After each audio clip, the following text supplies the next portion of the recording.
Okay, so how's it going, traders? Now, if you've mostly watched me whenever I'm trading, you find out that I use mostly one particular time frame, and that time frame is the 1 hour time frame. Now, I've gotten questions like, why do I only use the 1 hour time frame? So I'm gonna be giving you guys some tips and tricks that I can use to trade the hourly time frames. Okay, so currently the pair I'm looking at is GBP JPY. Now, this pair is currently making so much sense.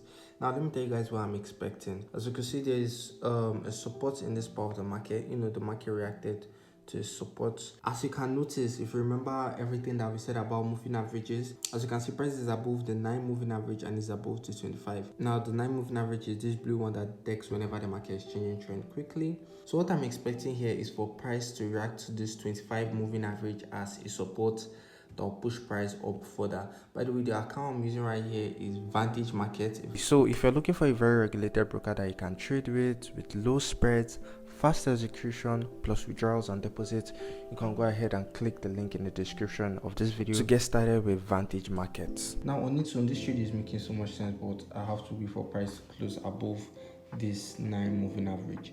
So when price close above the 9 moving average, I'll go ahead and take this trade. Now the next resistance in this market is very far, so yeah, I can take this trade and hold it for a very long time. So that's what I'm going to be doing. So yeah, let's see how this plays out. If I see price above this candlestick, then it makes sense. We're going to take this trade.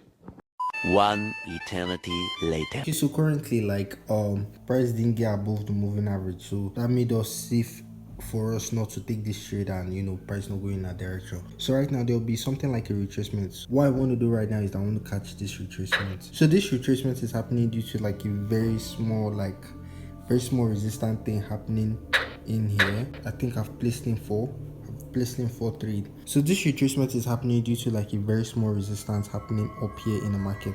So what I'm expecting price to do is just to I can just take this very small move to this point right here. 2 very boring minutes later.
Okay, so I said let me go ahead and explain everything I did here in details.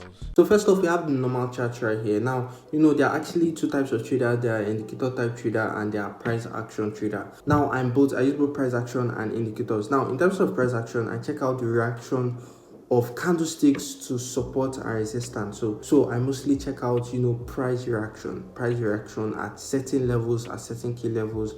This is what I'm looking at in price action. Then indicators, this is what I use to find out support and resistance zone, because I don't want to say that this point is the point of support, this point is the point of resistance, and maybe market will trick me. I feel like indicators best calculate those point of support and resistance that I can rely on them. Now, what I use to tell whether the market is in an uptrend or the market is in a downtrend is the moving averages. Now, there are different moving average. There's the 20, there's the 9, there's the any number you can think of, but let me show you guys first. Let me use the 50 moving average. This is the moving average that clearly states if the market is in a buy or the market is in a sell. So it's just like whenever price is above the 50 moving average, the market is purely in a buy. So you just have to look for more buys. Then whenever you see price below the moving average, it means that the market is in a sell. So you have to look for more sells, and more sales. Now, the way I thought of it, because I trade on the 1 hour time frame, if I to use like the 50 moving average, come on, it will take hours, it will take time before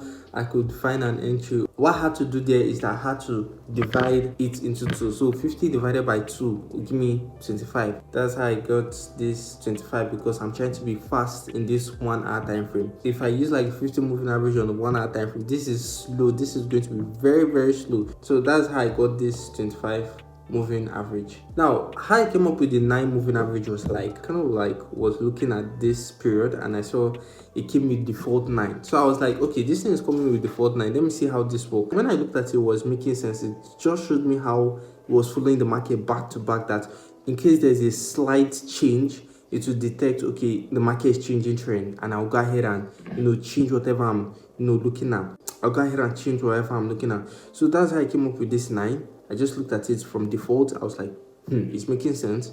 Why don't I add this with the 25? The 25 is like half of the 50, making sense. I had to add all that up, and yeah, that's how I got this. Now, if you look at it, you could see the projection of the 9 and the 25 of how price has been below these moving averages. So if you guys know, like the 9 moving average shows me active trend, so it's just like it follows the market back to back. So immediately the market is changing from downtrend uptrend, it gives you like this fast, like very speedy notification. Yeah, exactly. So this is it. This is exactly what happened here.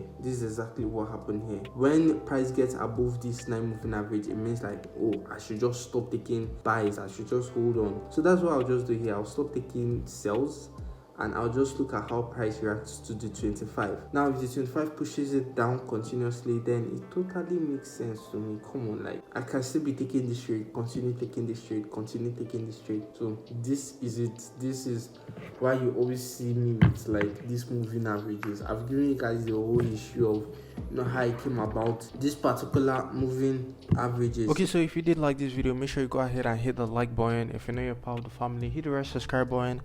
With that being said, I'll see you guys in the next one.